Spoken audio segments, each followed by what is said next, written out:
Bom, então vamos dar início, né? Quero dar um bom dia a todos, desejar aí boas-vindas a todos os participantes, né? Todos os participantes do evento. A gente agradece imensamente a participação de todos vocês, né? Estamos iniciando aqui a nossa primeira mesa temática, né, do quarto seminário de pós-graduação em políticas públicas, o tão conhecido 4P da Universidade Federal do Paraná, e que, como foi bem dito na abertura do evento, né, hoje pela manhã, o programa de políticas públicas, de pós-graduação em políticas públicas, ele vem sempre apresentando, né, uma interdisciplinariedade que acaba se conectando aí a diferentes, né, as mais diversas abordagens disciplinares das ciências humanas, tanto numa esfera pública como numa esfera privada. E vejo que esse momento é um momento muito bom para que a gente possa realmente, né,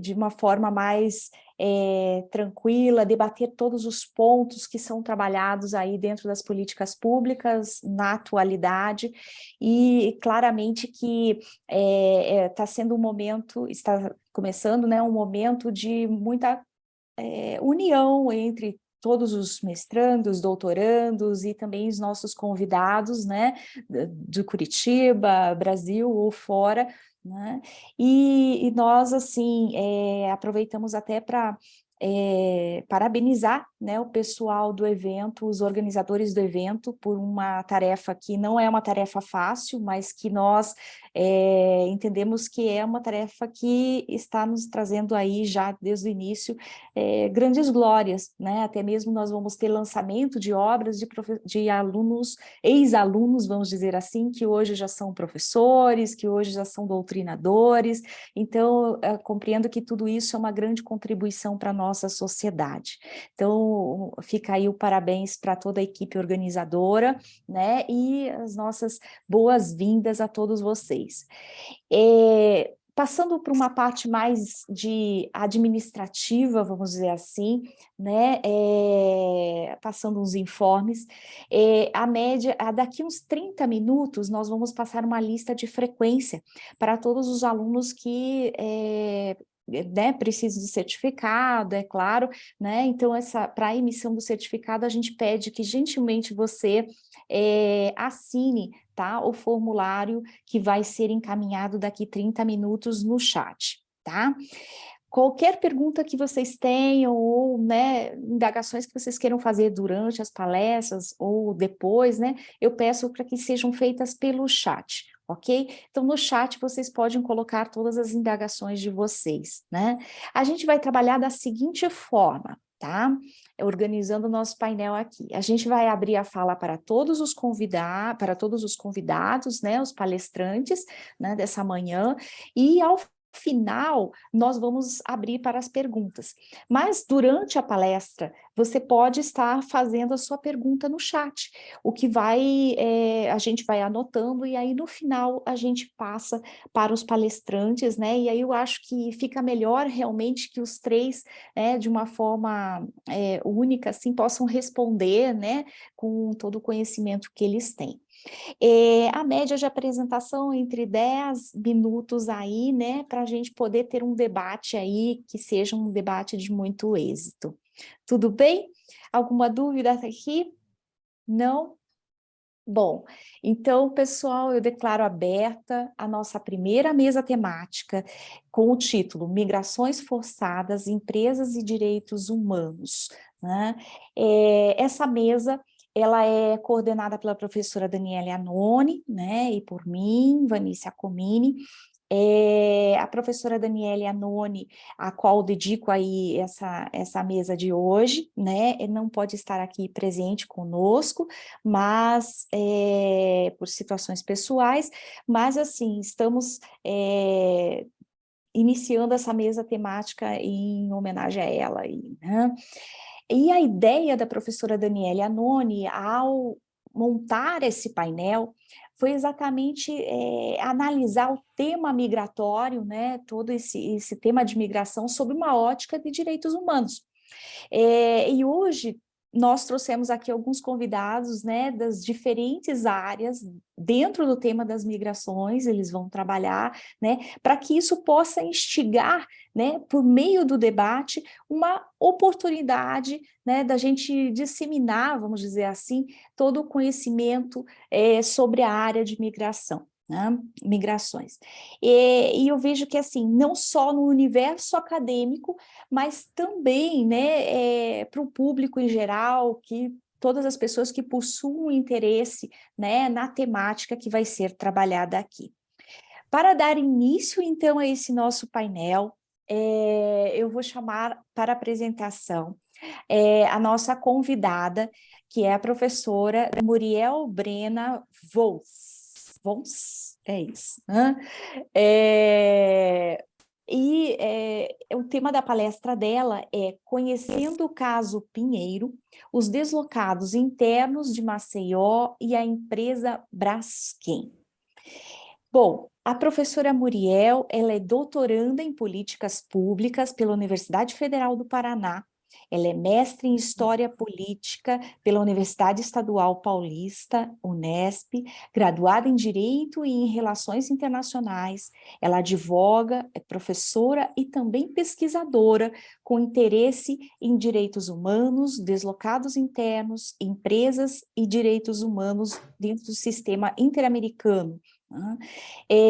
Trabalha com populações privadas de liberdade, né? E hoje nos dá a honra de poder dar início a essa mesa temática. Então, eu passo nesse momento a palavra à professora Muriel, agradecendo desde já a sua participação e desejando uma boa palestra. Olá, bom dia a todas e a todos. Professora Vanessa, muito obrigada pela apresentação. Queria também cumprimentar o Lucas, meu colega aqui do doutorado, que vai falar depois de mim, e a Liliane, que acho que ainda não chegou, mas enfim, também nossa colega de mesa hoje.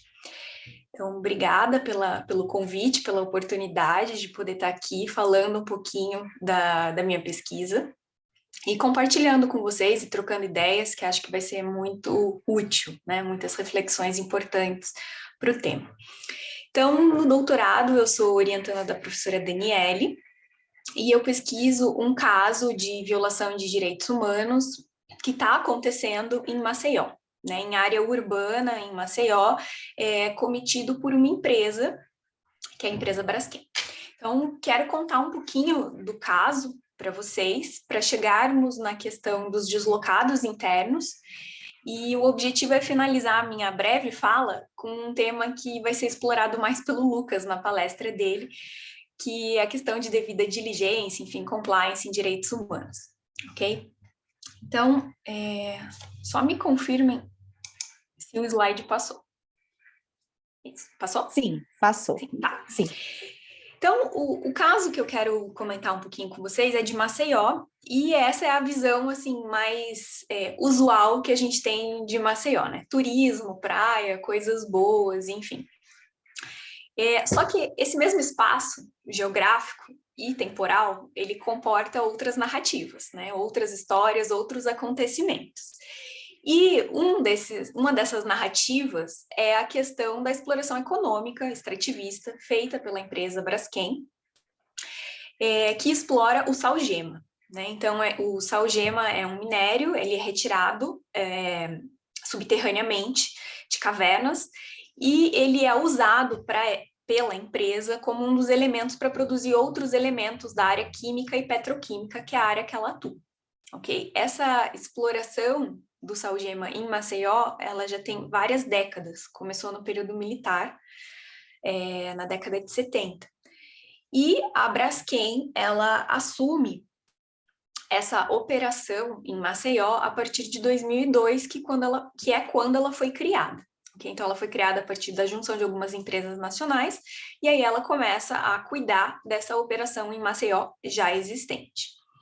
Quero destacar que a Braskem, ela não é uma empresa pequenininha, ela é uma empresa bem grande, né? Ela é uma multinacional, ela tem unidades em diversos países, então não é somente no Brasil, e ações em bolsas de valores, também não somente no Brasil.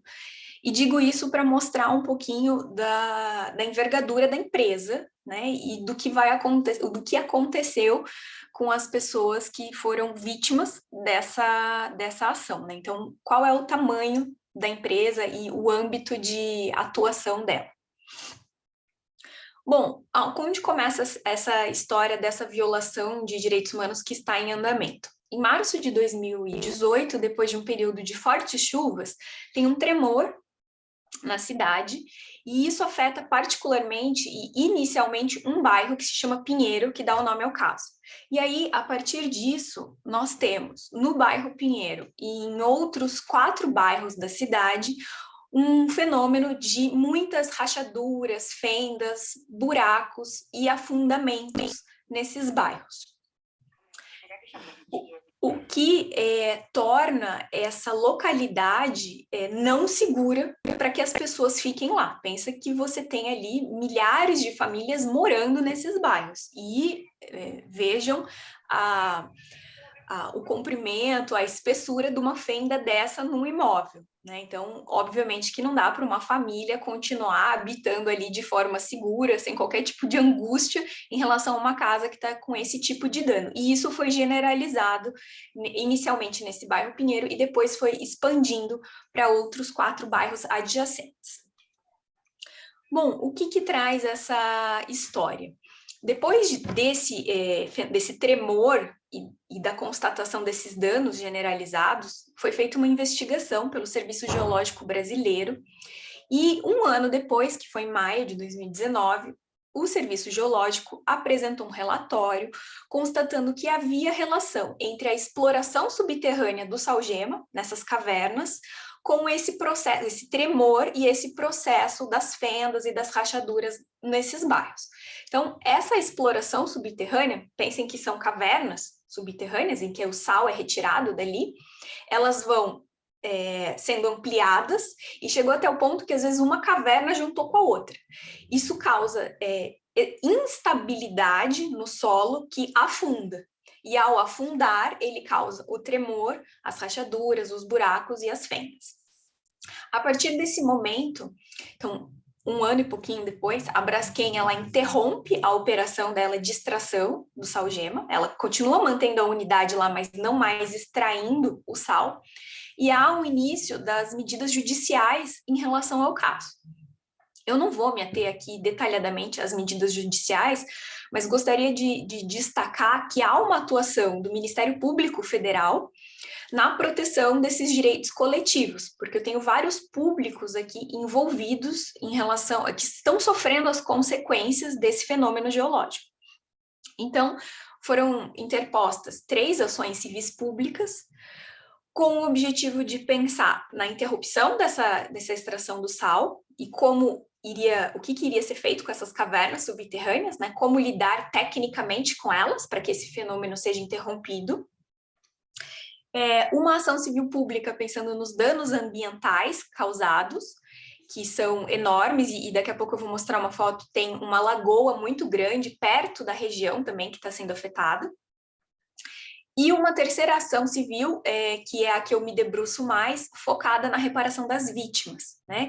Todas essas famílias, esses comerciantes e o próprio poder público que, né, estavam nesses 5 bairros, o que vai acontecer com eles, né? Como eles serão indenizados.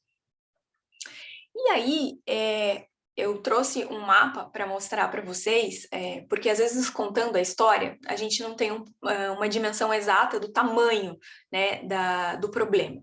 E eu mesma ainda não estive lá pessoalmente, estarei em janeiro para poder observar mais de perto, mas a partir das pesquisas já dá para constatar a magnitude da violação. Então, aqui a gente tem um mapa que mostra as áreas, né, desses 5 bairros que foram desocupadas, e ele é interessante para mostrar que inicialmente era uma área pequena, começa pela área de resguardo, e com o tempo foi se constatando que esse afundamento do solo estava se espalhando por outros locais, então as áreas foram sendo ampliadas. E aqui eu tenho, como eu comentei com vocês, uma lagoa do Mundaú, que também está sofrendo danos ambientais em relação ao que está acontecendo. esse fenômeno, com essa desocupação forçada desses 5 bairros, porque não há segurança para as pessoas permanecerem naquela localidade, nós tivemos um fenômeno de 5 bairros fantasmas dentro da cidade de Maceió. Então, são 5 bairros inteiros que foram desocupados e totalmente, assim, abandonados. Eu trouxe essas fotos para mostrar para vocês que, em consequência dessa desocupação dos 5 bairros, os moradores, eles tentaram levar o máximo de coisas possíveis das suas casas. E isso inclui, por exemplo, retirar as portas, os fios, o telhado, coisas que eles poderiam utilizar na sua nova residência. Né? Até porque no momento em que há a desocupação, essas pessoas ainda não foram indenizadas. A indenização é um processo. Então, primeiro elas precisam sair em razão da ameaça de vida, conforme definido pela Defesa Civil, e depois elas serão indenizadas. Então, há 5 bairros fantasmas na cidade.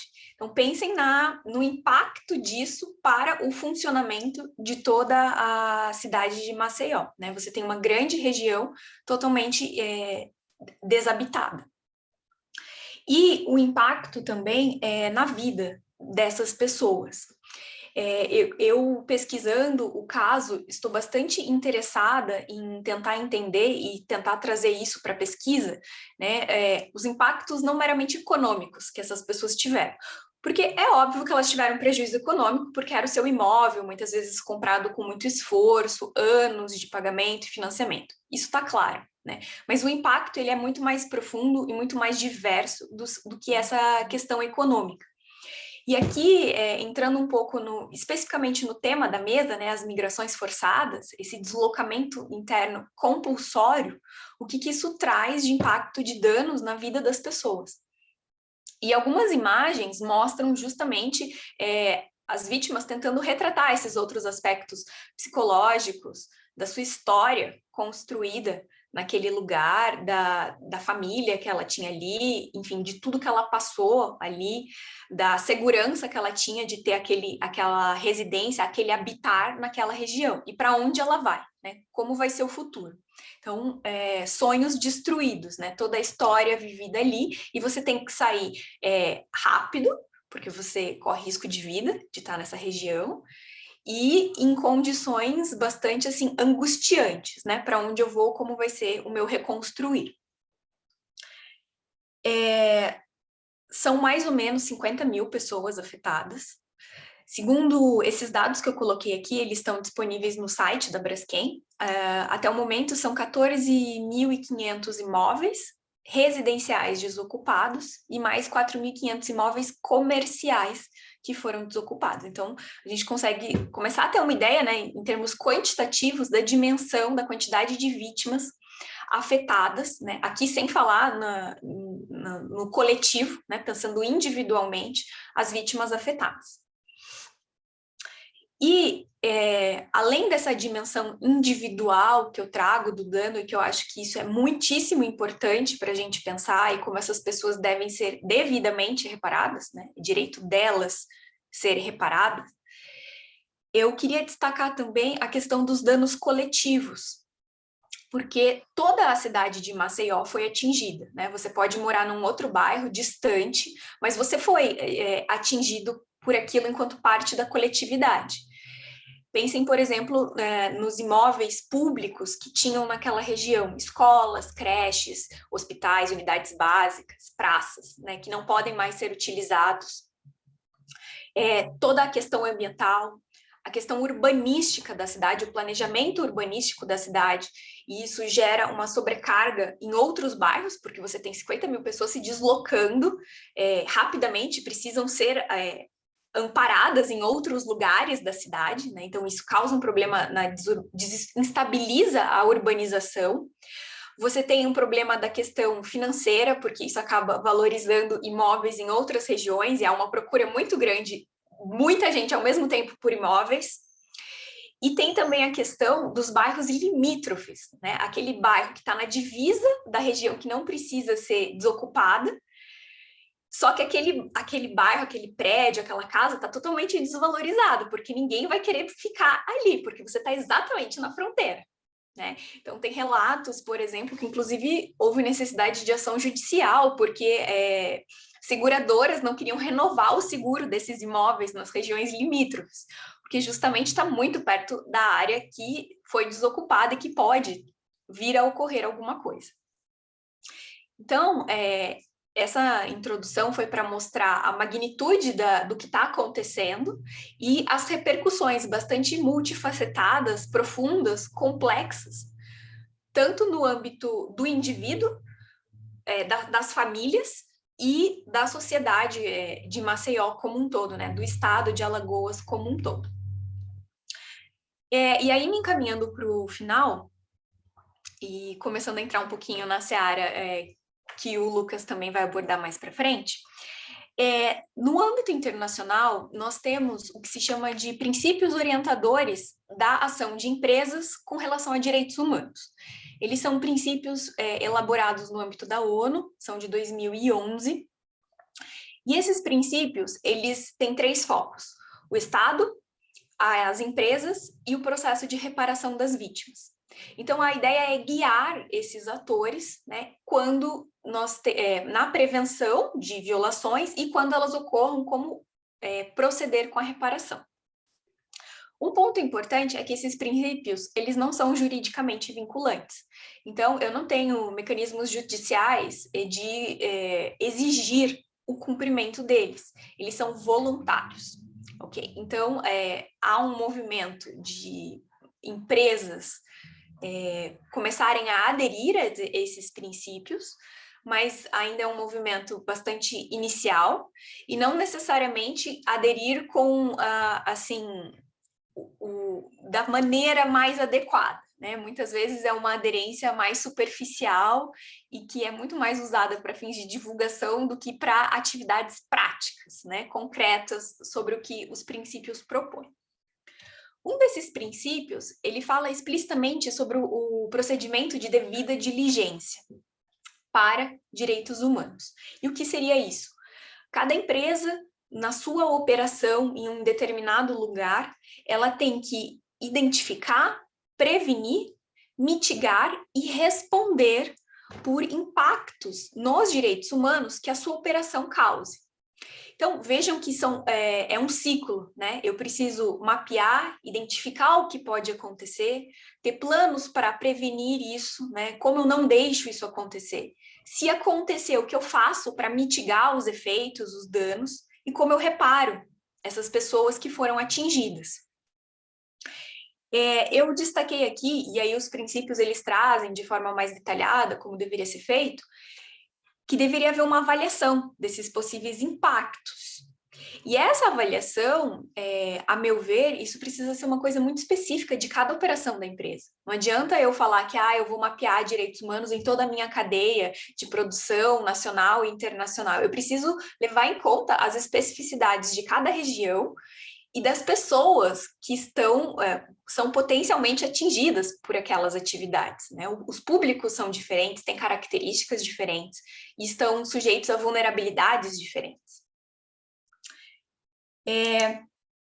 Só que aí, como que a gente poderia, e essa é a minha proposta de reflexão e o que eu venho tentando pesquisar no doutorado, como esse processo de devida diligência, ele poderia ajudar na prevenção e, caso o dano ocorra, na reparação.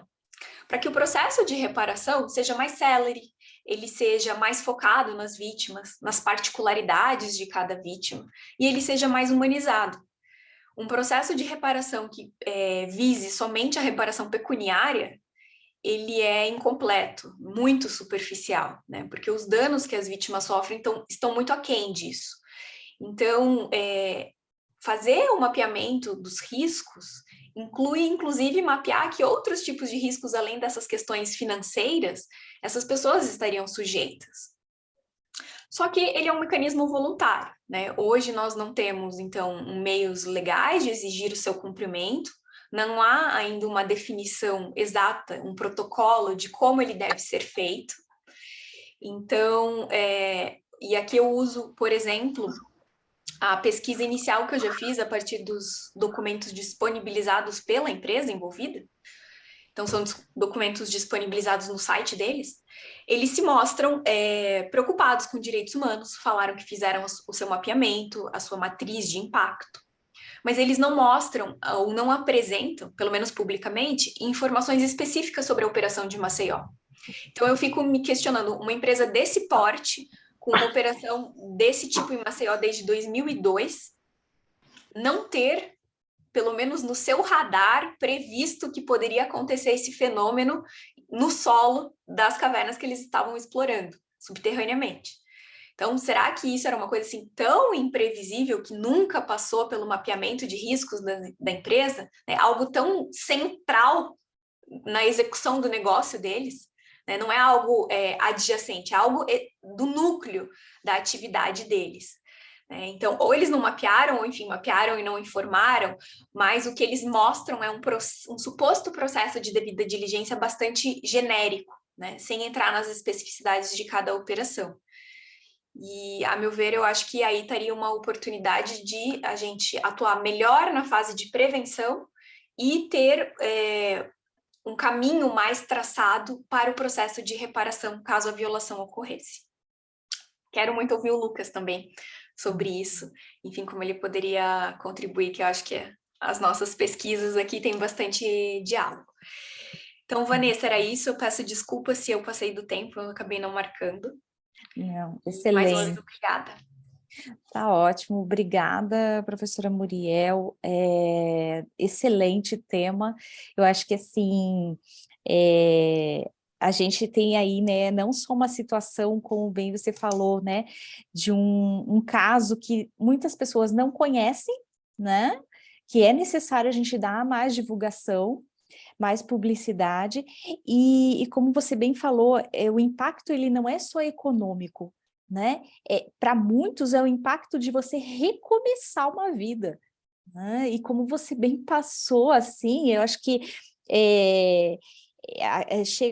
a situação chega a ser dramática para muitas pessoas, né? É realmente um desastre, né? Que você visualiza ali a partir de uma empresa que a gente conhece como uma das maiores, né?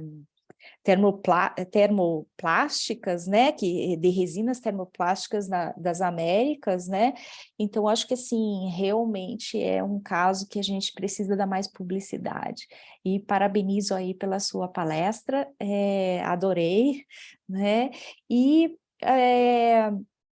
vamos então fazer assim, professora Muriel, a gente passa a palavra para o professor Lucas, depois para a professora Liliane, a qual eu cumprimento que já chegou aqui no nosso painel, e aí no final eu abro para as perguntas, né? Para ficar mais fácil, aí vocês acabam respondendo juntos, né? Para os nossos colegas que estão aí participando, tá? Todos os interessados na emissão do certificado, a professora Gabriele Canali, que aqui me auxilia, né, querida amiga aí, ela já postou para vocês ali o formulário de presença, tá bom? Então, muito obrigada, Gabriele, e vamos iniciar, então, a apresentação do nosso segundo convidado. Então, o nosso segundo convidado é o professor Lucas Teider. O tema dele de palestra é como a due diligence de compliance pode ser uma estratégia de políticas públicas em direitos humanos, né? O professor Lucas Teider, ele é doutorando em políticas públicas pela Universidade Federal do Paraná, ele é mestre em Direito Econômico e Desenvolvimento e também bacharel em Direito pela Pontifícia Universidade Católica do Paraná. Advogado criminal e empresarial, professor e pesquisador com interesse em compliance, empresas e direitos humanos, crime organizado, governança corporativa, riscos e prevenção à lavagem de dinheiro e ao financiamento do terrorismo e à proliferação de armas de destruição em massa. Né? Então, professor Lucas, eu coloco... Agora a palavra é sua, desde já o meu agradecimento pela sua presença aqui. Obrigado, Vanessa. Bom dia, pessoal. Muito obrigado pela oportunidade de falar num evento tão importante como esse, de coração. Eu fico muito feliz. E eu não poderia começar de outra maneira senão cumprimentando as minhas colegas de mesa virtual, a professora Vanessa, a professora Liliane e a professora Muriel. É muito difícil falar depois da Muriel, porque as expectativas vão estar lá em cima. Ela já fez uma verticalização muito profunda no tema dela, mas além de professores e convidadas, são minhas queridas amigas. Cumprimento todos e todas que nos ouvem, que nos veem também, e cumprimento principalmente a organização do quarto seminário de políticas públicas da Universidade Federal do Paraná pelo convite, pelo extenuante trabalho que nos possibilitou estar aqui. Nós sabemos que o nosso papel ele é o mais fácil, né, que é o de estar aqui com tudo arrumado, mas para que isso fosse possível, teve muita organização, muito trabalho duro, muito planejamento, e por isso que eu agradeço a todo mundo que fez isso acontecer. Mas, bom, vamos lá. Como a professora Vanessa já adiantou, o tema da minha palestra, o tema da minha fala, da minha contribuição é como a due diligence de compliance pode ser uma estratégia de políticas públicas de direitos humanos. Eu sei que é bastante coisa e no meio desse tema tem muitas palavras difíceis, talvez até alguns termos novos para muitos e muitas da audiência, mas trocando em miúdos, a ideia dessa reflexão que eu quero fazer com vocês é a seguinte: como o compliance, e não apenas o compliance em geral, mas como o compliance como um instrumento, como um procedimento de compliance, de prevenção, que é a due diligence, nesse caso, pode auxiliar na defesa e na promoção de direitos humanos, e como que tudo isso pode ser concretizado pelo Estado por meio de políticas públicas, aproveitando o ferramental de políticas públicas. Essa mais ou menos a ideia da fala. Mas para que seja possível nós chegarmos à conclusão, para que seja possível nós chegarmos a esse destino, nós temos que antes conhecer o caminho e conhecer os elementos que vão constituir esse caminho que nós vamos trilhar. Então vamos lá. No título da palestra, no título dessa minha fala, nós falamos em primeiro lugar, como a due diligence, em segundo lugar, de compliance, e em terceiro lugar, pode ser uma estratégia de políticas públicas de direitos humanos. Portanto, antes de mais nada, eu acredito que o primeiro esclarecimento necessário é sobre o que é compliance, né? Algo que tanto se fala, algo que tanto se discute, algo que tanto se faz propaganda por aí, mas que muitas vezes nós não paramos para pensar o que é, nós só vamos reproduzir um discurso automático, que não raro é vazio, ou pelo menos não é contemplativo na maneira que o tema precisa e merece ser. E compliance, como vocês já repararam, com certeza é uma palavra em inglês, que deriva do verbo to comply, que a gente consegue traduzir como cumprir, em português. Portanto, em português, é perfeitamente possível traduzir o compliance como cumprimento. E cumprimento com relação ao quê? Principalmente com relação às leis e às demais normas impositivas. É possível avançar além desse cumprimento formal, e eu quero que você segure esse pensamento, porque nós já vamos voltar a falar sobre ele, mas na prática, para deixar isso um pouco mais concreto para a nossa compreensão, o compliance ele vai ser um conjunto de estratégias, vai ser um conjunto de políticas, de procedimentos, de ações que irá possibilitar o cumprimento das normas da mais variada natureza. E qual que é a finalidade do compliance? Qual que é a finalidade desse cumprimento de normas? É principalmente prevenir condutas desviantes àquele padrão da norma e evitar uma concretização de riscos danosos a uma instituição, como, por exemplo, a uma empresa. Isso é bem fácil nós observarmos e pensarmos alguns exemplos da prática. O compliance ambiental, por exemplo, ele vai ter como objetivo cumprir as legislações ambientais, as normas ambientais, para evitar que uma empresa venha causar ou venha participar de um dano ambiental. O compliance tributário, como outro exemplo, vai ter como objetivo cumprir as normas tributárias, as normas fiscais, para evitar que uma empresa deixe de pagar os seus tributos no tempo e no modo adequado, e com isso evita, inclusive, uma sanção, uma punição com uma multa, por exemplo. O compliance ele sempre vai ter um viés preventivo, dessa forma, né? Então, em primeiro lugar, a finalidade máxima, a finalidade última do compliance será evitar esse dano, que é causado geralmente a partir dos cumprimentos de uma norma. Mas também é papel do compliance, isso é muito importante nós frisarmos, pessoal, monitorar o seu ambiente, os seus arredores, para garantir que todos e todas estão em conformidade com aquele objetivo preventivo de evitar um dano. E, eventualmente, se não for possível prevenir, se for uma situação muito rara, imprevisível no primeiro momento, Se eventualmente esse monitoramento tiver falhado, por qualquer motivo que seja, é importante que o compliance tenha um plano de como responder adequadamente ao dano que venha a ocorrer e não pode ser prevenido.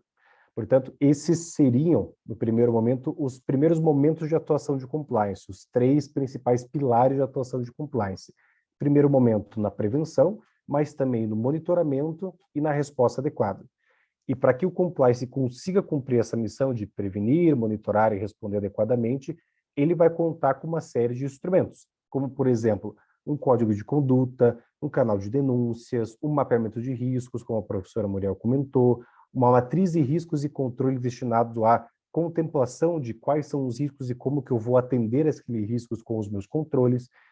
E um instrumento muito rico, muito profícuo, muito proveitoso, muito utilizado para o cumprimento dessa missão, dessa finalidade de compliance, é a due diligence. Então, superado ali o que é o compliance, a gente consegue iniciar, consegue começar a falar sobre o que é a due diligence, e da mesma forma que compliance, due diligence também é uma palavra, ou melhor, são 2 palavras, é um termo em inglês, que pode ser traduzido, e é muito comum as pessoas aqui falarem do Brasil, de devida diligência.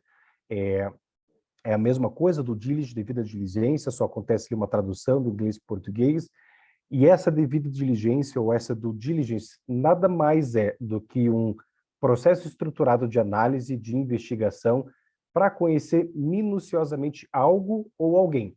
E com isso, a partir desse conhecimento, diminuir os riscos que são naturais numa situação prévia de incerteza, de desconhecimento do que está para frente, porque não se concretizou. Mas, tá bom, eu imagino que agora tenha ficado um pouquinho mais complicado, mas a ideia é simples, porque vamos imaginar, como exemplo, que eu trabalho numa empresa e eu preciso contratar um empregado. Só que a empresa para a qual eu trabalho, a qual eu vou recrutar uma pessoa, ela tem um jeito de trabalhar, ela tem uma cultura, ela tem alguns objetivos, ela tem condutas que são toleráveis e incentivadas e condutas que são intoleráveis.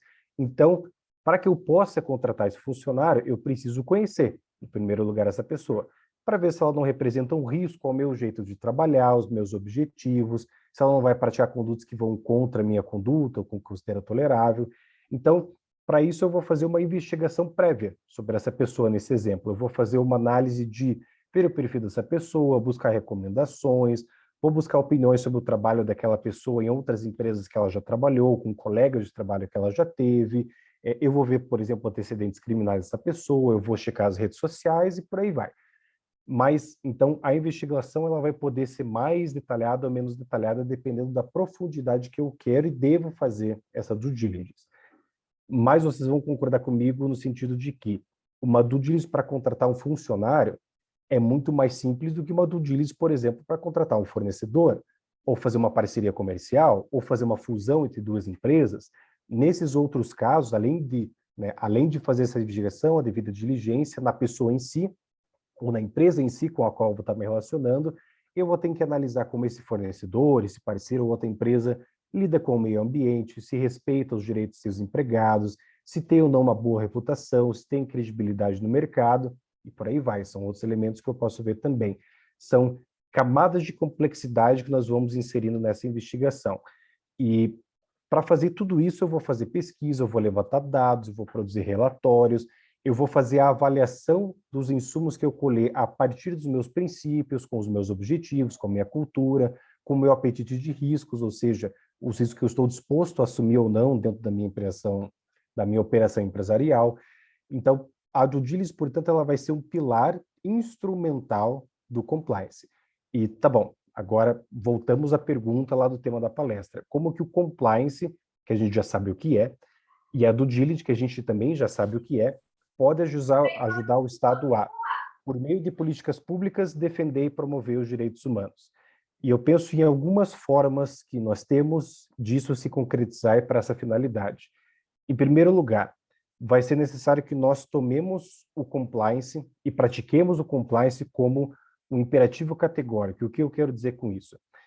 Aqui temos que ir com calma, porque eu sei que é bastante informação. Mas, recapitulando, a gente falou lá no primeiro momento que uma visão inicial do compliance é o compliance como cumprimento e a tradução de normas. E é isso mesmo, essa visão não está errada. Mas é uma visão bastante restritiva do que poderia ser o compliance. Ela é muito mais alinhada com aquilo que o Immanuel Kant há bastante tempo atrás, chamava de imperativo hipotético, ou seja, é diferente do imperativo categórico, porque o imperativo hipotético eu faço certo porque eu sou obrigado a praticar aquela conduta que é o certo, geralmente por uma norma que me dá essa obrigação, e principalmente porque se eu não fizer aquilo que é certo, eu sou punido por ter feito errado. Esse é o imperativo hipotético. O imperativo categórico, que também vai ser ensinado por Kant, ele de outro lado. Você faz o certo pela convicção de que o certo é o certo, né? Você não faz aquilo porque tem medo de uma punição, você não faz aquilo porque tem medo de uma sanção caso não faça, mas você faz aquilo pela sua contemplação de que aquilo é o correto a se fazer, independentemente de ser obrigado ou não, né? E como que isso vai se conectar com compliance dentro do tema que a gente está falando aqui na mesa? Eu preveni um dano só porque a legislação ambiental me fala que se o dano ocorrer, eu pago uma multa, ou posso ir preso? Isso é imperativo hipotético. Agora, se eu me preocupo efetivamente com o meio ambiente, com as pessoas, e eu busco prevenir os danos ambientais, por exemplo, em razão da convicção e de que isso é o certo a se fazer, esse seria o imperativo categórico, entende? Portanto, vai ser necessário que o compliance, a prática do compliance, avance para deixar de ser apenas um imperativo hipotético, o cumprimento de normas para ser de sanções, e passe a ser um imperativo categórico, ou seja, uma real preocupação com os danos que, de tão relevantes que são, me causam a urgência de preveni-los, né, e de monitorar e também de responder adequadamente quando eles venham se concretizar. E como que seria uma resposta adequada de compliance com base no imperativo categórico? Em não conseguir prevenir, essa situação passou a largo pelo meu monitoramento, e como que eu respondo se um dano vier a concretizar? Porque um programa de compliance efetivo não é só aquele que previne tudo, porque muitas vezes não vai ser possível imaginar todas as situações às quais eu estou exposto, mas ele tem que ter no mínimo uma capacidade e uma habilidade de saber responder adequadamente ao que possa vir a acontecer. Por exemplo, ocorrendo um dano ambiental, e pegando o gancho do caso que a professora Muriel apresentou, eu não indenizo as pessoas só com base no que a lei manda, mas de acordo com a necessidade concreta das pessoas. Eu não dou assistência só na medida jurídica, que eu sou obrigado, porque se eu não fizer, eu sou sancionado. Eu dou uma assistência de maneira efetiva, com base nas peculiaridades daquela situação, e monitoro se isso está efetivamente ajudando as pessoas e reparando o dano que elas tiveram, não só de maneira financeira, né? Quando a gente ouve a professora Muriel comentando no sentido de que apega-se muito, e quando se faz a uma indenização financeira, é uma falta de contemplação dos outros danos que as pessoas tiveram, porque eu estou agindo dentro de imperativo hipotético, estou fazendo aquilo que a lei manda, porque talvez a lei não me demanda ter uma contemplação de outros danos que as pessoas tiveram. Então, assim eu vou ter um imperativo categórico efetivamente preocupado com a efetivação dos direitos humanos. Em segundo lugar, além dessa contemplação do compliance como um imperativo categórico, o compliance ele deve ser cada vez mais uma política, ou no mínimo uma estratégia de Estado, ou no mínimo de governo, né? E o que eu quero dizer com isso? Quando nós pensamos nos pilares de compliance, por exemplo, para quem estuda mais um pouquinho esse tema, existem várias diretrizes, tanto axiológicas, tanto mais valorativas, quanto também bem práticas e procedimentais, de como um bom compliance deve ser, o que um bom programa de compliance deve ter. Alguns exemplos. O exemplo vir de cima, ser apoiado desde cima, ser avaliado e monitorado desde cima, eu ter uma avaliação de riscos, ou seja, um constante estudo, uma constante análise do que pode dar errado, o que eu posso fazer para prevenir que isso dê errado, eu ter código de condutas, políticas específicas do que fazer em algumas situações e como me importar, ter controles internos, ter uma comunicação que ressalte a importância da integridade, direitos humanos, ter canal de denúncia, investigação interna independente, do diligence, auditoria, diversidade e inclusão. São vários exemplos que nós podemos dar de pilares procedimentais e instrumentais que qualquer empresa séria com um compliance robusto seguiria. E já é tempo, há muito tempo, que não apenas as repartições públicas tenham seus programas de compliance, como às vezes a gente vê em prefeitura, secretaria, alguns órgãos, mas que a vida pública e a gestão governamental, de um modo como um todo, se paute também dentro desses pilares. E além desses procedimentos, incentivar e cobrar para que isso seja não só algo procedimental, mas também uma cultura dentro da instituição. E o mais importante, isso que vai ser o imperativo categórico, é o compliance ser tomado como um valor efetivo a ser cumprido dentro da vida pública e não só uma obrigação. E, em terceiro lugar, de como que isso pode se concretizar, deve haver o estímulo, e muito principalmente público, e a partir de normas impositivas que a gente vê pela fala da professora Muriel, que é uma dificuldade de enforcement e de implementação do due diligence em direitos humanos, que obrigue a presença do compliance nas empresas públicas e privadas e nas demais instituições. E aqui eu faço uma reflexão bem mais prática, bem mais sensata, bem mais do que é possível a gente ter, bem naquela esteira de o ótimo inimigo do bom e o feito é melhor que o perfeito. Se eventualmente as empresas não implementarem o compliance por não entenderem a sua importância para os direitos humanos de última instância, que pelo menos nós temos normas que cobrem uma estrutura mínima de prevenção, de respeito e de promoção aos direitos humanos nas organizações. No final das contas, mesmo que a intenção não tenha sido tão epistemologicamente, ontologicamente valorosa, o resultado vai ser o mesmo, ou no mínimo vai ser parecido, nós vamos ter alguma coisa implementada. Enquanto nós vamos cada vez mais, como em mesas importantes de comércio, cultivando essa cultura, pelo menos a gente consegue frear alguns abusos e desde que haja uma fiscalização séria e efetiva. E vamos lembrar também, desde que haja, por parte do Estado, monitoramento para avaliar o cumprimento ou não, nem que com incentivos para quem venha cumprir, e uma resposta adequada do Estado para quem eventualmente estiver fazendo os cumprimentos dessas normas de compliance. E, para finalizar, essa discussão de compliance, de due diligence aplicada à efetivação de direitos humanos, ela é nova? Bom, ela é razoavelmente recente, sobretudo se a gente for pegar o histórico da evolução ou o histórico sobre os debates dos direitos humanos, mas não é algo inaugurado nesse seminário, né? Quem me dera ter inventado isso, eu estaria muito mais rico, eu estaria muito mais famoso, né? Se essa ideia tivesse sido minha. Mas há muito tempo era a intenção da ONU criar uma espécie de standard, criar um básico, um nível básico para que as empresas respeitassem os direitos humanos. E isso porque as empresas foram ganhando mais corpo, foram se tornando multinacionais, foram ficando maiores, mais importantes, mais ricas do que os estados, que eram os tradicionais violadores de direitos humanos no outro momento, mas tudo isso era ainda muito esparso, né? Até que uma pessoa iluminada, abençoada, chamada John Ruggie, um representante especial da ONU, idealizou que nós temos aquilo que a Muriel apresentou, que são os princípios orientadores de empresas de direitos humanos, ou seja, vão ser diretrizes de como a ONU, como diretrizes da ONU, de como a atividade do Estado e a atividade empresarial deve se comportar em relação aos direitos humanos.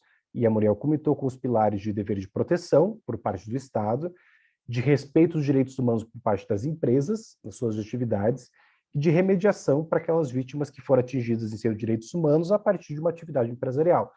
E aqui a gente pode ver que esses pilares, os princípios orientadores da ONU de prevenção, respeito e remediação, se traduzem naquilo que o compliance tem como seus pilares de prevenção, monitoramento e resposta adequada. É basicamente a mesma coisa, a mesma ideia. E, para encerrar, o que falta nessa discussão de business and human rights, como a ONU coloca, de empresas de direitos humanos, quais são os avanços que nós podemos e nós devemos ter? Eu vejo que, apesar de nós já termos uma estrutura robusta de pensamento, discussões e de princípios orientadores de empresas de direitos humanos, sobretudo a partir da ONU, ainda nos faltam instrumentos mais pontuais, mais tópicos de concretização dessa ideia ou dessa estratégia. Nos falta, por exemplo, como a Muriel muito bem comentou, um protocolo, um checklist bem prático, bem procedimental de como fazer essa due diligence em direitos humanos em determinados nichos de mercado, determinados segmentos de empresa. Eu concordo quando a professora Muriel coloca que nós não devemos ter uma receita de bolo que todas as empresas, se seguirem aquilo, talvez ganhem um selo de direitos humanos, empresas para a ONU, porque cada caso vai ser um caso e cada operação específica vão indicar riscos específicos. Mas a professora Muriel também colocou, um daqueles seus 4 pilares ao final, de que alguma diretriz um pouco mais prática nós temos que ter, algum protocolo nós temos que ter para que não fique uma coisa tão esparsa, tão efêmera a ponto de não ser concreta, e se não é concreta, então não vai ser praticada nem implementada, né? E nos falta também ainda saber como integrar tudo isso, como integrar essas atuações das empresas com as políticas públicas, fazendo o Estado seguir esses princípios, essa estratégia, mas também demandando que as empresas façam isso, e façam esse monitoramento e respondam de maneira adequada. E é mais ou menos sobre isso, é sobre essa busca da concretização de algo mais instrumental, mais prática, que eu queria trazer uma luz, uma reflexão aqui hoje sobre o tema, e é sobre isso que eu continuo pesquisando também aqui no doutorado em Políticas Públicas da Federal do Paraná, sob orientação também da professora Danélia Noni, e a partir de qual tema eu espero também poder contar com a contribuição de vocês. Pessoal, muito obrigado pela disponibilidade, pela atenção, e, sobretudo, pela paciência que você já viu até o final. Muito obrigado. Obrigada, professor Lucas. Excelente palestra. Eu acho que assim, o tema ele é um tema que chama muito a atenção da gente, né? Porque o compliance ele pode ser então um instrumento que a gente pode utilizar ser utilizado pelas empresas, né? Para a gente então poder trabalhar as normas de direitos humanos, tanto no âmbito nacional quanto internacional, né? E assim, a forma com que o professor traz, né, é uma forma diferenciada de se pensar o compliance, assim, né? Acho que até você falou muito da questão da ONU, das Nações Unidas, os princípios orientadores dos direitos humanos dentro do Conselho de Direitos Humanos das Nações Unidas, né? Eles sempre trazem os 3 pilares também, né? Que é o respeitar, o proteger e o reparar, né? Então, eu acho que o compliance se enquadra perfeitamente aí, e é um assunto que a gente tem que realmente levantar para debate. Muito interessante, muito obrigada. Continuando então a nossa sequência, né? Eu vou, nesse momento, chamar mais uma convidada, que é a professora Liliane Costa Aguirre. A professora Liliane vai trabalhar um tema que é o tema a discriminação do imigrante negro na sua inserção laboral na cidade de Curitiba. A professora Liliane, ela é doutoranda, né, em políticas, pelo programa de pós-graduação em políticas públicas da Universidade Federal do Paraná, mestre e também bacharel em relações internacionais, é professora e tradutora, também intérprete da língua inglesa, pesquisadora com interesse em migrações internacionais, migrações forçadas, refúgio e intersecções de raça e etnias na América Latina. Então, com isso, eu passo a palavra à professora Liliane para que possa fazer sua exposição. Muito obrigada. Obrigada, Vanessa.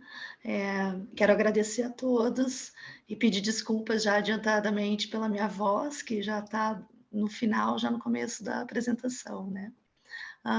Estou muito feliz de estar aqui com vocês, meus colegas e convidados.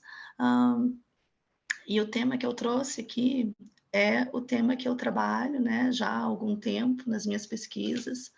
Sou orientanda da doutora Daniela Anoni, que trabalha com direitos humanos, assim como a Lucas, a Vanessa e a Muriel, em diferentes perspectivas, né, mas nós trocamos aí figurinhas aí o tempo todo, porque nessa questão dos direitos humanos existe essa complementaridade que é muito importante, né, e pela própria interdisciplinaridade do programa. Eu fiz aqui, na verdade, eu adaptei uma apresentação que eu fiz com uma colega do 4P, inclusive a Fabiane Mesquita, que também trabalha migrações, né? Adaptei aqui para esse tema específico. Deixa eu ver se eu consigo compartilhar aqui com vocês. Só um pouquinho.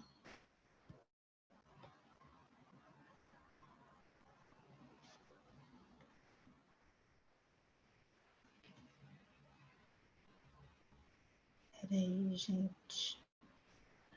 Acho que eu vou compartilhar do meu Drive, que é mais fácil, né?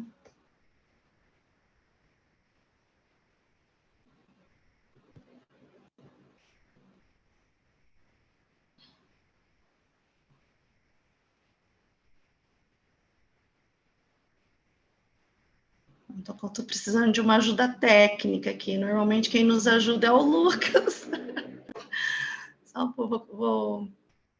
Deixa eu subir para o meu Drive a apresentação, que eu acho que fica mais fácil de compartilhar com vocês. Só um minutinho, tá? De paciência, por favor.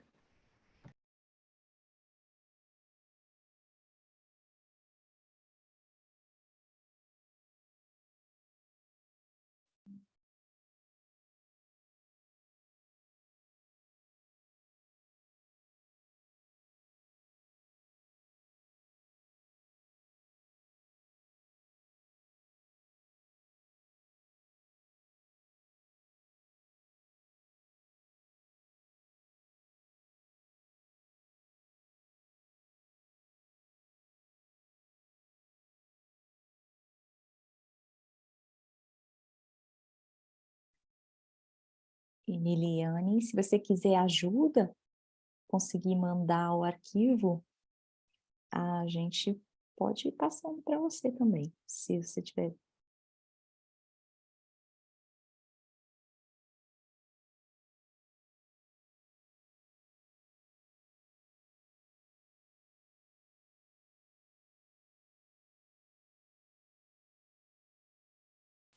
Ok, pessoal, acho que eu consegui aqui só um pouquinho.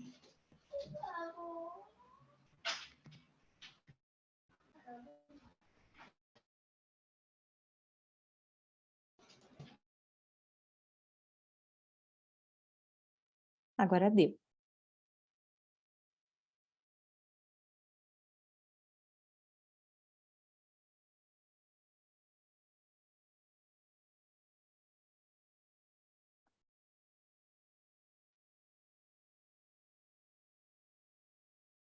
O teu microfone só que está desligado, Liliane.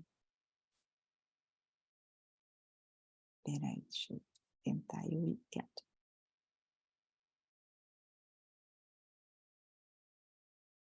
Conseguimos? Agora Temos? Temos a apresentação e a tua fala, olha que maravilha. Então, gente, voltando, recapitulando aí, eu vou falar um pouco sobre a discriminação do imigrante negro, né, no mercado de trabalho, e o recorte aqui é a cidade de Curitiba. Só que, primeiramente, né, eu quero falar um pouco desses conceitos aí de raça, etnia, a construção do discurso sobre raça, racismos, preconceito, discriminação racial, xenofobia, tá? Então, essa construção, né, do discurso, e essa parte aqui eu peguei da professora Karine Silva, que é da Universidade Federal de Santa Catarina, né? Então, essa classificação, existe uma hierarquização racial que se mantém, né, na contemporaneidade, para sustentar um sistema de dominação colonial que propiciou a naturalização das inferioridades por meio de atribuição de funções e lugares subalternos de acordo com marcadores fenotípicos, tá? Então, as teorias e práticas de hierarquização racial que desumanizam o outro, elas surgiram para assegurar o empreendimento colonial e justificar a migração forçada africana, né, que foi a escravidão. A partir dela foi estabelecida uma rede de relações de poder baseada na preservação de privilégios de alguns e na manutenção do poder capitalista. Ok? Tá. Aí eu procurei fazer aqui uma distinção entre racismo, preconceito, discriminação racial e xenofobia, tá? Então, o racismo, ele é uma forma sistemática de discriminação que tem a raça como fundamento, né? E que se manifesta por meio de práticas conscientes ou inconscientes que culminam em desvantagens ou privilégios para indivíduos, a depender do grupo racial ao qual pertencem. O preconceito, ele é um juízo de valor, né, baseado em estereótipo acerca de indivíduos que pertencem a um determinado grupo racializado e que podem ou não resultar em práticas discriminatórias. A discriminação racial é atribuir o tratamento diferenciado a membros de grupos racialmente identificados. E aqui eu pego uma referência, né, do professor Luiz Almeida, que tem o livro, né, Racismo Estrutural, tá? Que é uma referência quando se trata em conceitos de raça e etnia. E a xenofobia seria a atitude e preconceito que rejeita, exclui e frequentemente diminui pessoas com base na percepção de que são estranhas ou estrangeiras relativamente a uma determinada comunidade, sociedade ou a uma identidade nacional. Tá? E isso aí é uma definição que está na própria Organização Internacional dos Migrantes.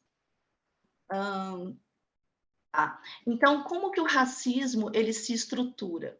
Né? E aí, pegando mais uma vez, né, uma definição do professor Luiz Almeida, o racismo, todo racismo, ele é estrutural. Né? Ele não é um ato, é um processo cultural em que as condições de organização da sociedade reproduzem as condições de subalternidade de determinados grupos, que são identificados racialmente. Né? Aqui, essas ilustrações aqui contêm aí né, retratações, né, sobre essa declaração, né? Então, existe uma democracia racial. A primeira foto, vocês vão ver aqui do lado esquerdo, é uma formatura, né?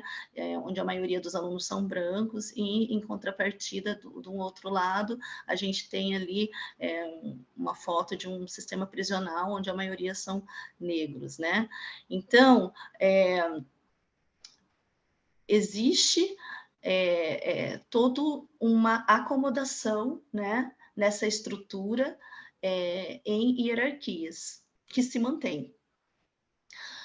O racismo individualista, né, ou individual, seguindo aqui, isso são reflexões, né, baseadas nesse recorte aqui, que é o que eu quero chegar, né, consiste em atos evidentes de indivíduos, né, que podem causar a morte, ferimentos, destruição, violenta de propriedade. Então, são eventos, né, individuais que, muitas vezes, como tem as ilustrações aqui, ganham grande repercussão, né, como no caso aqui do George Floyd, né, que tem a foto aqui, né? Então, é dirigido a um determinado indivíduo. Opa, acho que eu voltei aqui, tá. O racismo institucional, né, que eu só coloquei a ilustração aqui, mas para a gente pensar um pouco, né, como que as instituições reagem e como que tratam as pessoas também baseado no fenótipo, né, as abordagens, a instituição, a primeira que a gente pensa justamente é a própria polícia, né, sistema de justiça. Então, essas instituições também, né, corroboram para essa ideia de racismo. O racismo ambiental também, que a gente está discutindo também muito agora, na questão dos direitos humanos, das migrações forçados e deslocamentos, né, em consequência de desastres ambientais, né. E aí eu trouxe aqui uma definição, né, do Benjamin Franklin Chavis, que é um ativista, né. Então, racismo ambiental são todas as injustiças sociais e ambientais que recaem de forma implacável sobre grupos étnicos vulnerabilizados e sobre comunidades discriminadas por sua raça, cor e origem, tá? E aí, aqui algumas, né, ilustrações sobre esse racismo ambiental, né? Eu coloquei o racismo ambiental, políticas públicas e refúgio, né? De como determinados grupos são obrigados, né, a migrar por desastres ambientais, muitos deles, como alguns dos nossos colegas aqui já fizeram, né, e fazem estudos nesse sentido, né, muito desses desastres ditos naturais, né, poderiam ser evitados, né, e esse racismo, essa discriminação é que determinados grupos estão mais suscetíveis, né, a perderem suas casas, né, e a morarem em lugares que não têm saneamento básico, que não têm infraestrutura. Então, existe também uma hierarquização nesse sentido.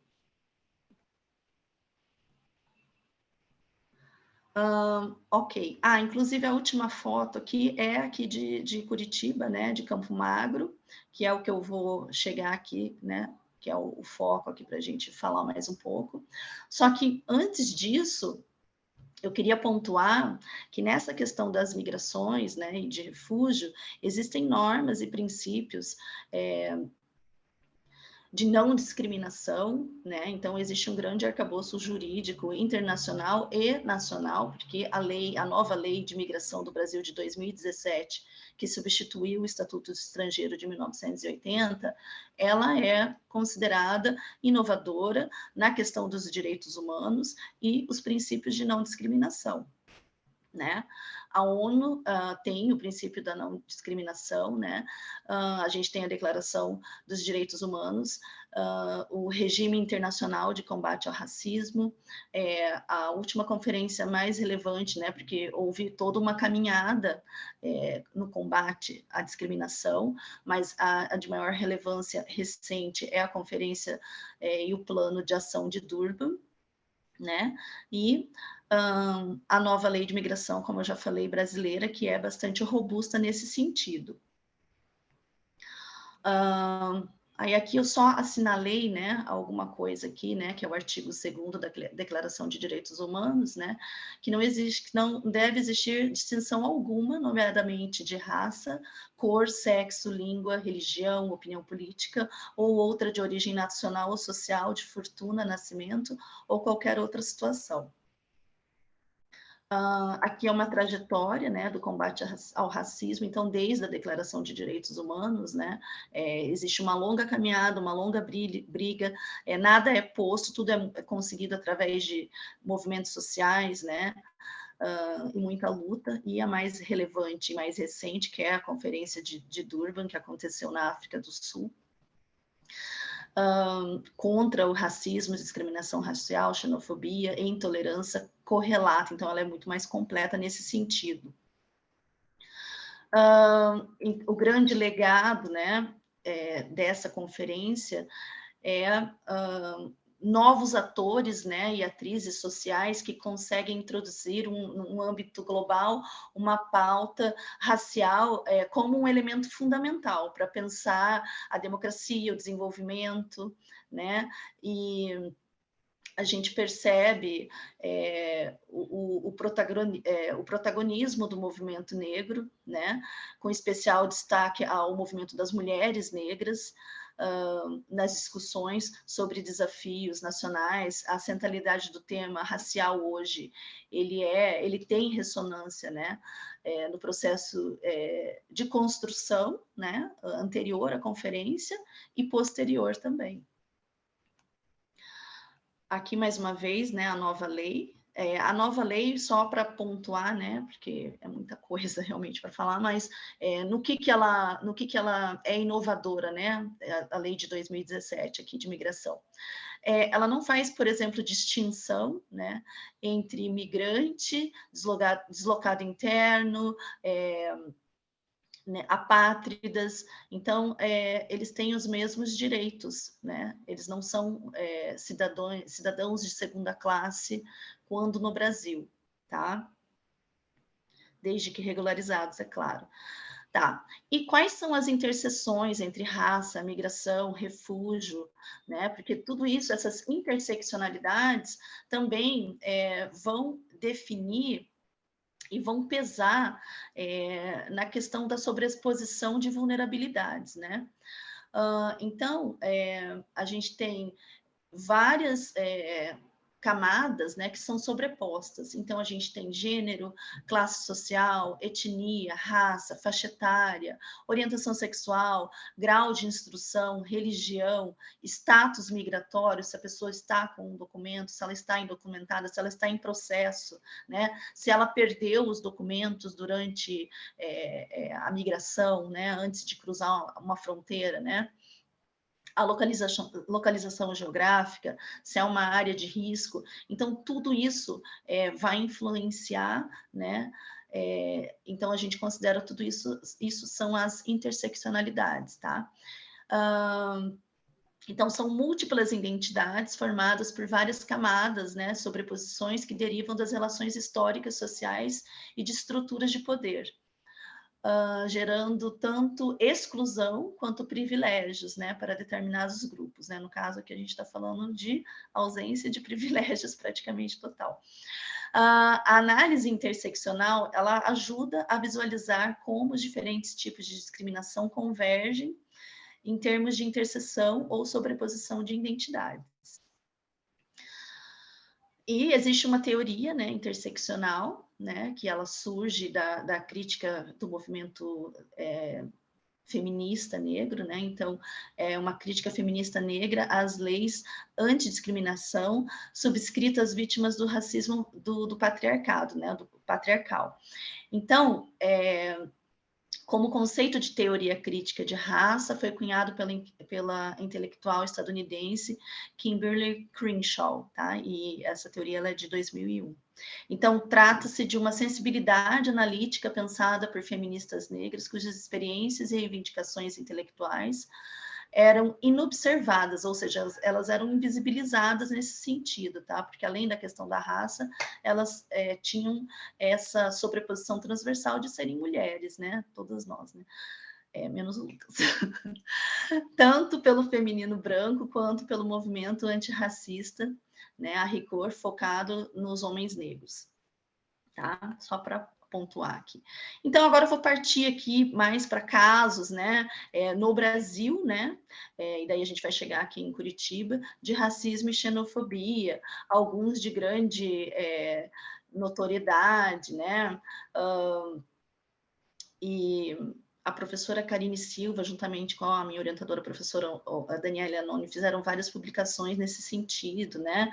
Analisando, inclusive, um caso de grande repercussão, né? Que foi do congolês Moise Kabagambi, né? Que morreu no Rio de Janeiro, porque foi cobrar, né, seu salário no quiosque que ele trabalhava na praia, só para relembrar, foi um caso que teve muita repercussão, né, e o caso de um imigrante negro, né, então a professora Karine, ela aponta essa contradição, né, da política externa que busca construir uma imagem positiva e acolhedora, né, do Brasil, né, mas nega essa estrutura racial nacional, né, além de posicionar o país dos lados das nações de primeiro mundo no sistema internacional com relação à proteção dos direitos humanos, né, mas que essas questões internas vão afetar diretamente esses migrantes. Né? Então é um paradoxo, né? Ela, entre aspas, aqui ela diz, são as duas caras que o Brasil ostenta com relação a isso, né? É um país entre aspas acolhedor, né? No sentido jurídico, né? Porém, essas questões internas de racismo estrutural acabam se refletindo principalmente no imigrante, que tem uma sobreposição ali de vulnerabilidade. Então, né, existem casos de xenofobia sofridos também além, né, da questão de fenótica, por exemplo, no caso do Moise e outros imigrantes africanos ou haitianos, mas também indígenas, né, de povos originários, como os sofridos pelos imigrantes venezuelanos em Roraima, né? Então, isso assinala esse lado opressivo, né, da imigração de negros e pardos no Brasil, né? Então, em outro texto, a professora Karine Silva também descreve como que um regime oprime as pessoas racializadas como não brancas, né, que seria esse caso de Roraima, às custas da produção e garantia de benefícios sistêmicos para os sujeitos brancos, né? Então, isso também exprime, além dessa questão do racismo estrutural, né, a desigualdade institucionalizada no Brasil, né, que é muito grande. Então, no Brasil, a migração forçada de africanos e africanas indica como que o país historicamente fundamentou seu crescimento, né, na maior tragédia da mobilidade humana, que foi a escravidão, né, e foi o último país a abolir, né, a escravatura. E a gente sofre essas consequências, né? Então, as consequências são esses dados expostos, né? Não só o linchamento do Moise, esse caso ganhou grande repercussão, né? Mas existem outros casos, né? Que não foram tão divulgados, né? E aqui tem uma declaração que saiu aqui numa publicação da professora Daniela Anoni. Casos mais recentes também, né, de brasileiros no exterior, né, também acontecem, né? Teve o caso desse jogador de futebol recentemente, essa repórter, né, que acho que ela é do ESPN, não me lembro, ela foi parada, né, na imigração, né, ficou 7 horas com outros brasileiros negros, então ela acha, né, com certeza que isso é um caso de xenofobia e racismo, né? Na Europa. Então, é uma via de mão dupla aí. As políticas de acolhida, né, e o sistema de proteção internacional, eles procuram promover um modelo de sociedade inclusiva e intelectual que facilite o acesso aos direitos de cidadania às pessoas mais vulneráveis da nossa sociedade, tá? Especialmente os migrantes, né? Os imigrantes, em se tratando aqui de Brasil. Desenvolvendo políticas de luta contra qualquer forma de exclusão, tá? E que eles possam socialmente colaborar com o desenvolvimento local, né? Então, assim, o ideal seria que eles fossem acomodados, né, e contribuíssem com o seu próprio conhecimento, com a sua própria cultura, a construir um novo modelo de sociedade mais inclusiva, né, que conte, né, com essa contribuição. Tá? E finalmente aqui, né, é o tema aqui, né, do nosso encontro, né, como é que fica a situação do imigrante negro na região de Curitiba? A cidade de Curitiba, ela é considerada a mais negra da região sul, tá? Ela tem 24% da população autodeclarada negra. Né? A gente tem imigrantes haitianos, angolanos, congoleses, né? E todos sofrem com a xenofobia e são vítimas de racismo estrutural, infelizmente. Existe uma grande parcela de imigrantes vivendo em ocupações, né, na região de Curitiba, tá? Aqui eu trouxe um caso, né, mas tem muitos casos, mas de um imigrante que relata dificuldades. Ele é haitiano, né? Ele já está, acho que há 11 anos no Brasil, desde 2011, né? Ele é formado em turismo, e ele teve dificuldades para conseguir os documentos, emprego, moradia, né? Então, são muitos desafios, né? Então, assim como o Vilnar Rosier, que é haitiano, uma grande parcela dos imigrantes haitianos e africanos, eles fazem parte de uma classe média, eles têm formação, né? Senão eles não conseguiriam migrar, porque quem consegue sair de uma situação, ele sair para uma vida melhor, já está melhor, né, no seu próprio país, dos que não conseguem sair. Então, só que o que acontece? No Brasil, eles vão se sujeitar, em Curitiba não difere do resto do país, eles vão se sujeitar a empregos aquém de sua formação, tá? E, né, então, eles vão arrumar empregos que eles poderiam contribuir. Então, essa questão da inserção laboral, ela é muito importante, porque eles poderiam contribuir muito mais, né? Só que eles não são aproveitados na sua totalidade, não gosto dessa palavra aproveitados, mas, né, em todo o seu potencial, por uma questão também, né, não somente, mas também do racismo estrutural. Né? Então, ele tem curso superior, mas ele vai trabalhar como auxiliar de cozinha, vai trabalhar como servente de pedreiro, em trabalhos que ele não lide diretamente com o público.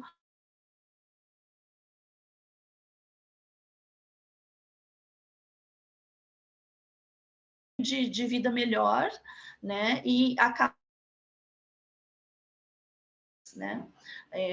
muitos haitianos estão indo embora do Brasil, então essa retenção ela é prejudicada e acaba prejudicando o desenvolvimento local e regional, porque você acaba perdendo uma força de trabalho que seria relevante e importante, né? Existe, por exemplo, muita no senso comum, né, que o imigrante ele vai roubar a vaga de trabalho. Ele não vai roubar porque normalmente ele vai pegar um trabalho que não encontra uma pessoa. Um exemplo, né? Não vai roubar um trabalho de quem não tem qualificação se você tem qualificação. Então, se uma vaga exige ensino médio, né, e se uma pessoa não tem ensino médio, se ele tem ensino médio e curso superior, o empregador vai dar prioridade para uma maior escolaridade, né? Ainda que esteja abaixo daquela que ele tem, na verdade. Né? E ele vai se sujeitar porque ele é um imigrante, então ele vai viver segregado em ocupações, que é onde ele vai encontrar outros patrícios, né? Pessoas vai conseguir se relacionar culturalmente, né? Então, de acordo com os dados do Ministério da Economia e do Trabalho, nos últimos 10 anos, o número de imigrantes em Curitiba praticamente triplicou, tá? Desse número, 40% são haitianos, né? Mas também tem a presença aí de argentinos, paraguaios, portugueses, chilenos e venezuelanos, que a gente fala que é um evento que ainda está em aberto, né? E eles vêm para a cidade em busca de uma vida melhor. Então, assim, essa busca por uma vida melhor, ela é impactada com essa sobreposição de vulnerabilidade, né? Da questão do racismo estrutural do Brasil, a questão da desigualdade social. Então, tudo isso se sobrepondo dificulta bastante a inserção desse imigrante no mercado de trabalho e na própria sociedade, né? Existem várias políticas como de inserção nas universidades agora, né? Então, existem coisas que estão sendo feitas a favor, né? Mas essa questão, ela é muito maior. A questão estrutural, ela é uma barreira muito difícil de ser transposta, porque também é difícil para os nacionais, né? A gente vive isso também. Então, isso aqui é o final aqui, acho que não sei se eu passei do tempo, Vanessa, help aqui, me ajude.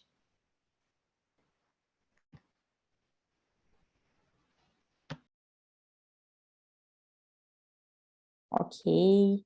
Então, muito obrigada, professora Liliane. Eu acho que, assim, esse assunto, ele assim, de uma certa forma, ele já é conhecido, mas ele desde sempre teve os seus problemas, e parece que, na atualidade, a gente tem essa situação da inserção laboral, né, de migrantes, de uma forma mais preocupante, né? Então, assim, gostei bastante da sua exposição, né? É como se a gente revendo os casos, né? E analisando os casos especificadamente, a gente tem uma noção mais clara, né? E objetiva do que realmente acontece. Muito obrigada. E eu acredito que agora, nesse momento, a gente pode já, a partir de agora, abrir para o debate. Eu pediria, então, que todos os convidados que aqui estão, né, que estão conosco até esse momento, muito obrigada, né, novamente. Quem quiser colocar uma pergunta, quem tem perguntas, pode acrescentar ali a pergunta no chat, né, não sei se o pessoal tem perguntas, alguém gostaria de fazer alguma pergunta aos nossos palestrantes?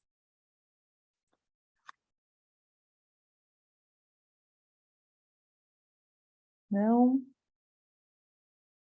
Bom, assim, eu teria várias perguntas para indagar aqui, né? Só que, é claro, né? Eu acho que todos trabalharam um pouquinho da questão da exclusão, né? De uma forma ou de outra.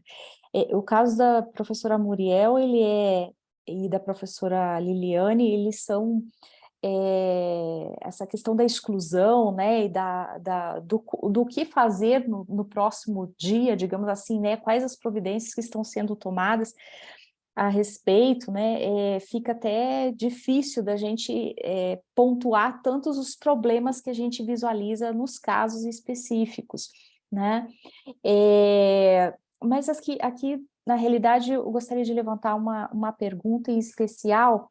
Eu acho que talvez para um assunto que foi o assunto trabalhado pelo professor Lucas, né? Na atualidade, a gente está vivendo uma Copa do Mundo um pouquinho diferenciada, né? A gente sabe que é uma das Copas mais comentadas, né? E antes mesmo da bola começar a rolar, começou a rolar comentários de discriminação, de exclusão, né? E teria alguma forma da gente poder trabalhar essa questão da Copa do Mundo, né? As denúncias ocorridas dentro das violações, focando nas violações de direitos humanos, que nós sabemos que não são poucas, né? Como que a due diligence de direitos humanos ou a compliance, né, poderia, de um modo geral, desempenhar um papel importante nesse contexto? Teria como a gente fazer alguma contextualização diante dessa situação específica, que é uma situação que hoje a nossa mídia, né, ela é predominante, né? Todo mundo fala de Copa do Mundo, hoje muitos levantaram bem cedinho para ver a Argentina perder, então, certamente, né, é um assunto que está nos focando aí no atual momento. Teria como a gente fazer alguma relação, né? Sim, tem sim, para refrescar o nosso dia de temas tão difíceis, pelo menos a gente teve uma alegria no começo do dia, que foi a vitória da Arábia Saudita, né? Não precisamos falar que foi a derrota da Argentina, porque podemos ter irmãos e pessoas simpatizantes, mas eu, particularmente, fiquei muito feliz pela vitória da Arábia Saudita e com as implicações que isso trouxe, independentemente de quem foi o adversário. Mas, e respondendo sua pergunta, professora Vanessa, sim, com certeza, e é legal você comentar sobre isso, porque dia 17 de novembro agora, desse ano, então aí há mais ou menos uns 5 dias atrás, saiu uma notícia sobre isso na página da ONU, sobre Business e Human Rights. Tem uma página da ONU específica para direitos humanos em empresas, onde são colocados esses documentos, como os princípios orientadores que nós colocamos, toda a contextualização, mas também notícias para quem quer se manter atualizado sobre o que está acontecendo de melhores práticas, de violações ou até mesmo de controles, e o que essa notícia específica de 17 de novembro, bem recente, sobre a Copa do Mundo no Catar, falava nesse tema relacionando Business e Human Rights. Dava essa contextualização da importância dos direitos humanos para empresas e falava especificamente da exploração de pessoas para a construção da Copa do Mundo. Acho que literalmente dá para utilizar essa expressão de construção daquele evento, e mais especificamente ainda sobre o uso desumano da mão de obra de imigrantes. Então a gente já consegue inclusive fazer a conexão com o tema da nossa mesa. E nós estamos vendo várias alegações de uso de mão de obra escrava ou de vários desrespeitos de direitos humanos, não só na construção da Copa do Mundo, mas também no país do Catar. E qual seria um instrumento de prevenção para esses danos humanos que a gente vê ocorrendo agora, ou que pelo menos nós temos as alegações? A do de direitos humanos, eu acredito que seria um dos principais deles, ou seja, a investigação, a análise das empresas, mais instituições, sobre se há ou não respeito sobre condições de direitos humanos naquela empreitada específica, por exemplo, de construção das obras da Copa do Mundo, de toda aquela operação negocial, né? Porque a Copa do Mundo, ela, além de um evento, ela é um negócio, ela é uma operação empresarial muito lucrativa, inclusive.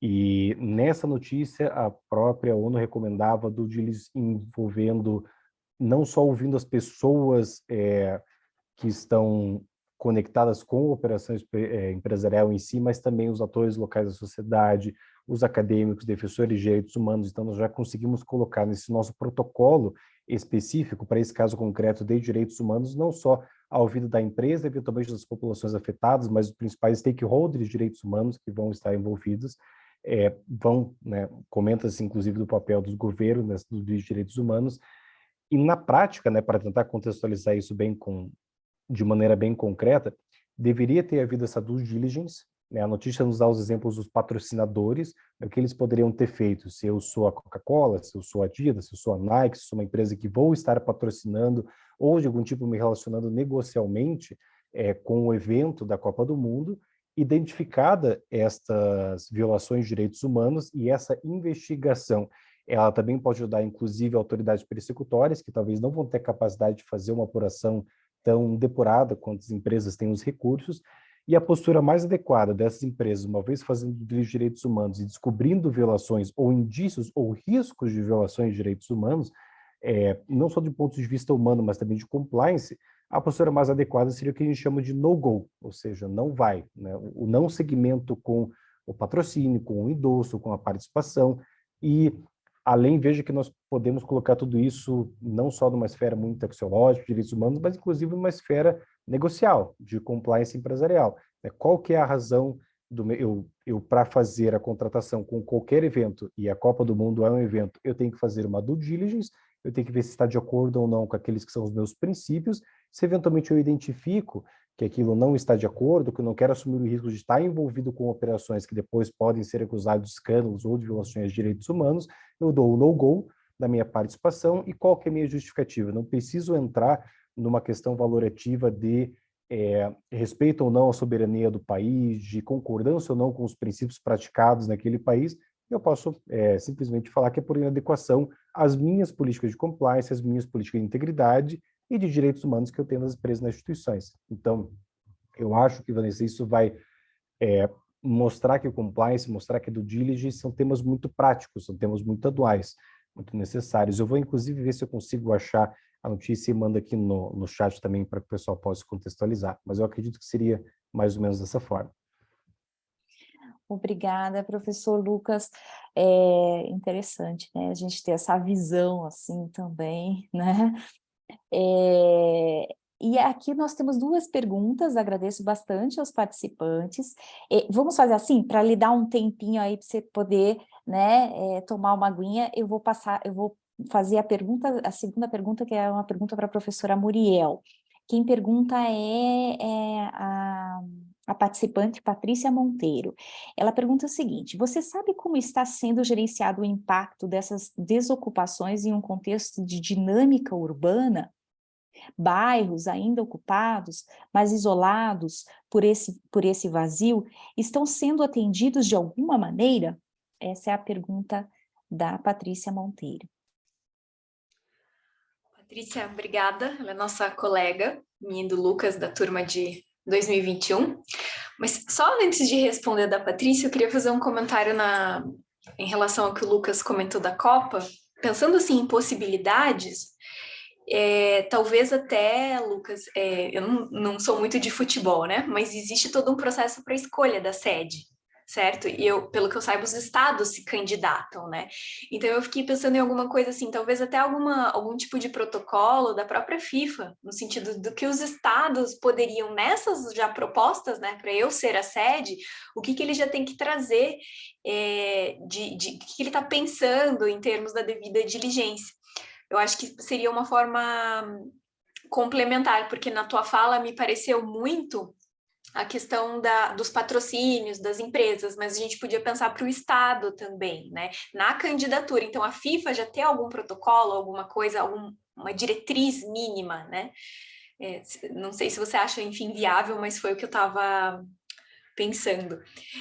E aí, respondendo a pergunta da Patrícia, o que eu sei é a partir das informações da empresa, da Braskem. Eu quero investigar mais a questão do próprio Estado, né, da prefeitura, como é que ela tem dado o suporte. Mas a empresa, ela fala que sim, ela está cuidando dessas regiões que foram desocupadas, até porque quando a pessoa sai do imóvel, a Braskem compra, né? Ao pagar aquela indenização para o morador, a Braskem passa a ser a proprietária do imóvel.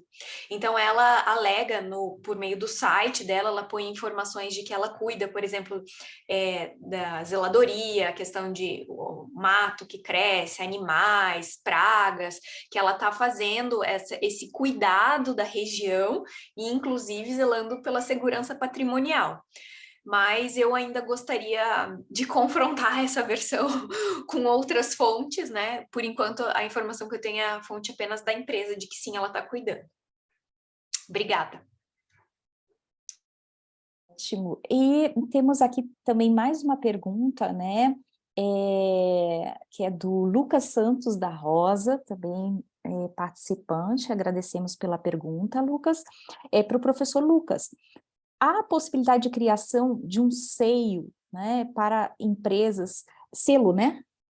A criação de um selo para empresas criarem vagas em ações afirmativas para a população LGBT e para pessoas imigrantes. Teria essa possibilidade, professor Lucas? Sim, teria sim. E, Lucas, meu xará, muito obrigado pela pergunta e já dá para ver que você é uma pessoa de muita sorte, porque acertou na mosca, o que já estuda isso já tem mais ou menos uma ideia, porque sim, é possível, nós já temos, eu não tenho conhecimento de iniciativas como selo para esses fins específicos, mas é muito comum um dos mecanismos premiais do compliance, ou seja, você não faz porque necessariamente enxerga o compliance, integridade, ou a prevenção, ou a diversidade, inclusão social como imperativo categórico, mas você é premiado com um selo a partir do cumprimento de alguns estándares dentro de um checklist de uma instituição com credibilidade de mercado institucional para que possa emitir esse selo. Isso é bastante comum. E até eu faço um adendo, porque eu vejo que existem algumas, sempre que eu vou dar palestra, principalmente no mercado, ou para pessoas que estão se capacitando em compliance, querem trabalhar com isso, eu falo sobre como a demanda chega, né? Como que o compliance, ele na prática é implementado, quais são as hipóteses que a gente vê no dia a dia. Começando de cima para baixo, né, daquilo que seria o mais ideal para aquilo que é mais comum. Existem muitas pessoas, em primeiro lugar, existem muitas pessoas que querem aderir a uma política de compliance por ter esse comprometimento ético, essa preocupação com o ser humano e com as boas práticas, mas a gente sabe que no mercado não é o mais comum, não no sentido de o mercado ser malvado, mas ele vai fazer aquilo que ele precisa fazer para obter lucro, se isso não for uma necessidade, talvez não venha a fazer. Eu vou ter no segundo momento a necessidade da implementação de programas de compliance por obrigações de normas, eu quero que você mantenha isso em mente, que a gente já vai voltar a falar, ou eu tenho também por fiscalização abstrata e fiscalização concreta. A fiscalização abstrata eu tenho um órgão regulador, eu tenho um órgão fiscalizador que a qualquer momento pode bater na minha porta e me cobrar que eu tenha isso, então eu já me antecedo, né, eu já tento prevenir uma eventual sanção que possa vir pelo nosso cumprimento, ou fiscalização concreta, que é a famosa canetada, né? Já veio o fiscalizador, já veio o regulador, já falou que eu não tenho e eu tenho que ir atrás de fazer. Claro, existem várias outras formas, como gerenciamento de riscos, elisão de responsabilidades, atendimento ao público consumidor. Quando a gente fala de ESG, por exemplo, é muito comum as novas marcas estarem colocando pessoas negras ou pessoas homossexuais nas suas propagandas, não necessariamente porque acreditam na inclusão daquela pessoa na sociedade, mas porque o público demanda mais diversidade dentro de grandes marcas. Então, isso acaba sendo imperativo e hipotético, mas também, de alguma forma, a gente acaba vendo mais inserção, mais representatividade, ainda que por uma outra via, por uma via de atendimento ao que o público quer, né? Não necessariamente por uma boa vontade nesse sentido.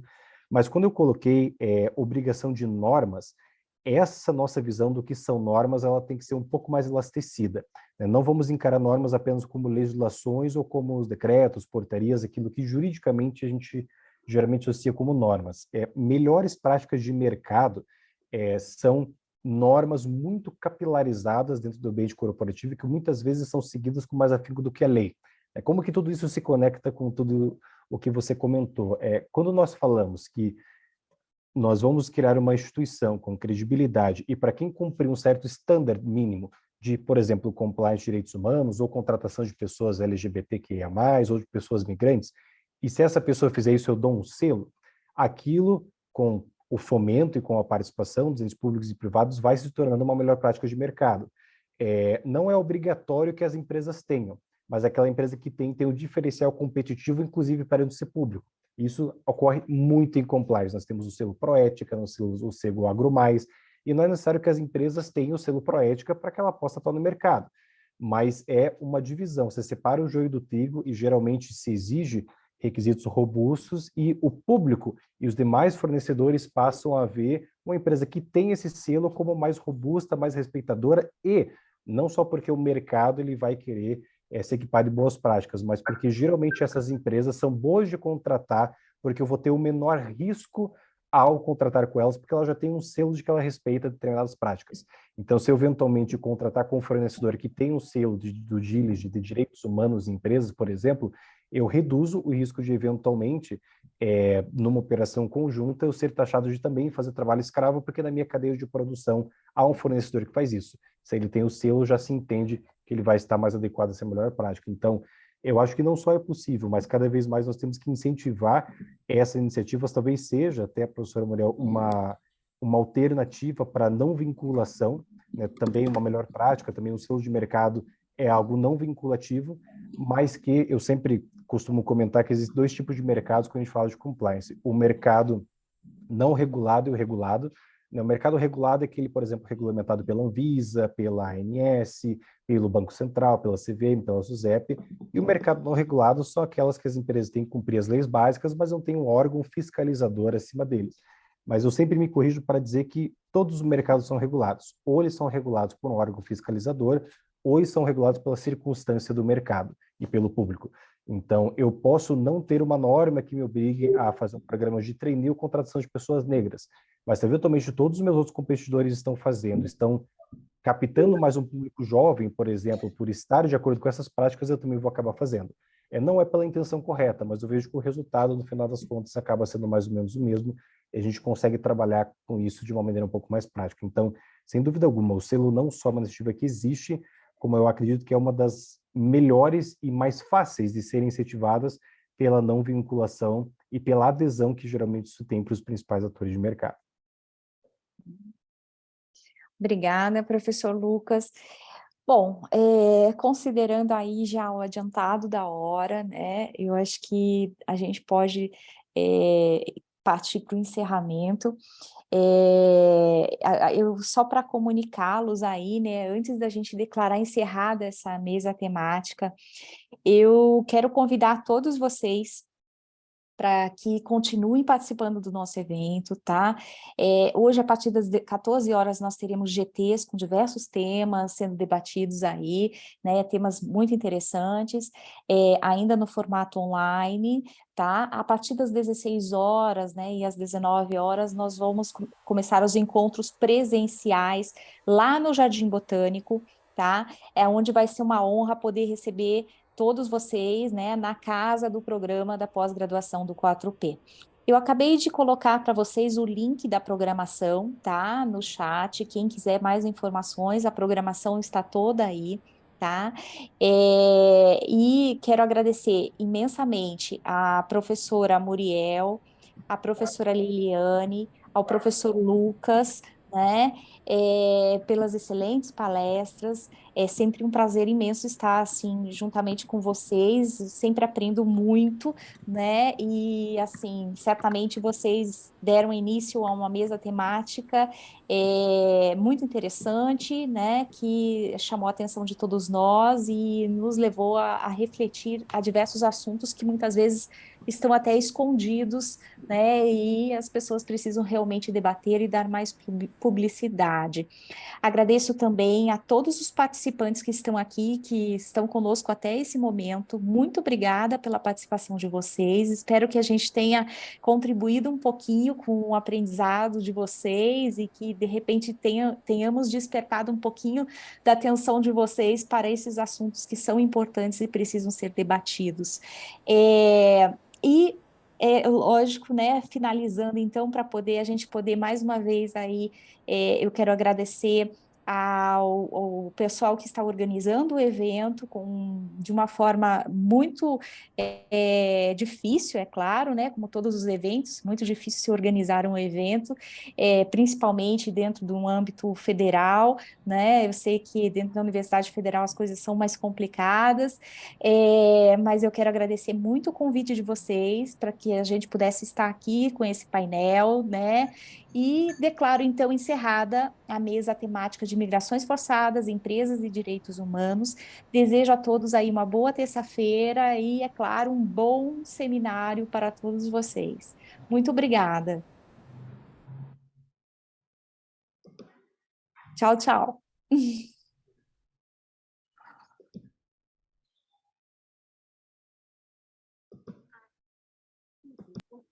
tempo do Estado? Quando eu falo espaço, disputa conquistado tempo. Deu tudo certo, professora Vanessa, muito obrigado.